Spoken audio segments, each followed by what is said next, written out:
Today, nearly 2 million Muslims completed the Hajj, circling an empty cube in Saudi Arabia called the Kaaba. But the pilgrimage ends with a blade.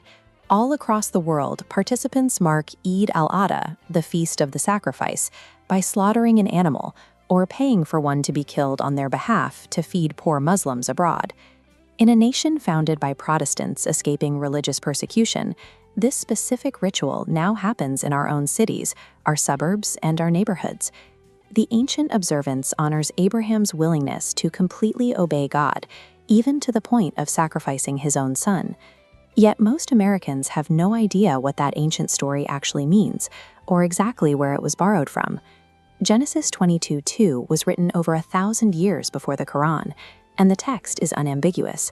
God commands Abraham to take his son, his only son, whom he loves, Isaac, and go to the region of Moriah.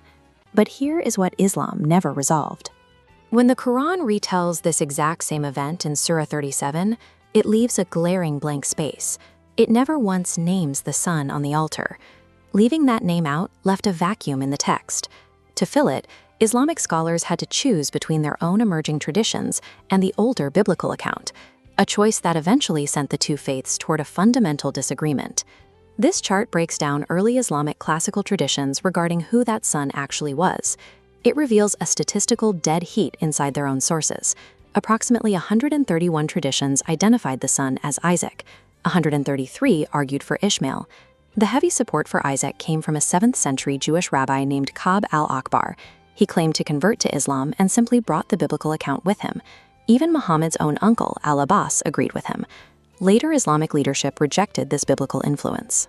They labeled these accounts Isra'iliyyat, meaning Jewish stories absorbed into Islamic tradition, and officially named the son Ishmael instead. The name wasn't lost to time, it was replaced.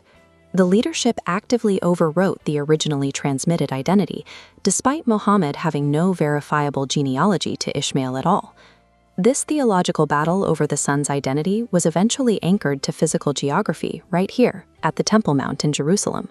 Around 690 AD, an Islamic ruler named Abd al-Malik constructed the Dome of the Rock.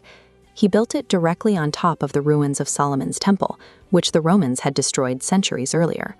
The placement was no accident. Historical accounts suggest Ka'b al-Ahbar acted as a double agent, directing the exact site location.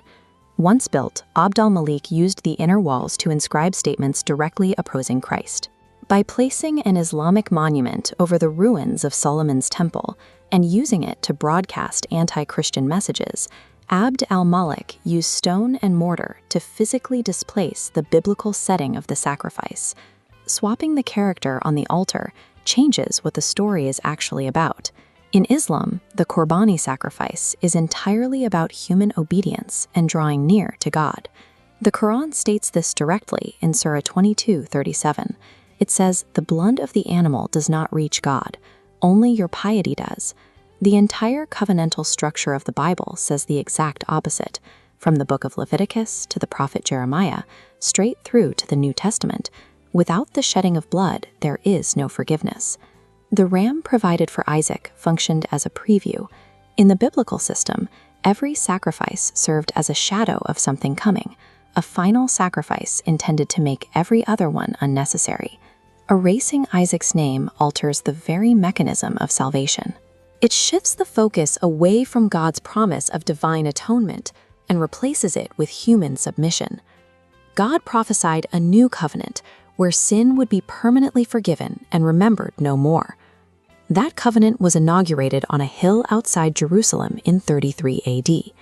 No ram appeared, because this time God provided the son. Every blade raised during Eid Al-Adha rehearses a story that already reached its definitive conclusion. Protestant Christians need to know this history of source piracy. Your Muslim friends and neighbors deserve to hear the truth presented respectfully, using their own classical texts. To start having informed conversations, explore the free database of Isra'iliyyat research at debunkthequran.com.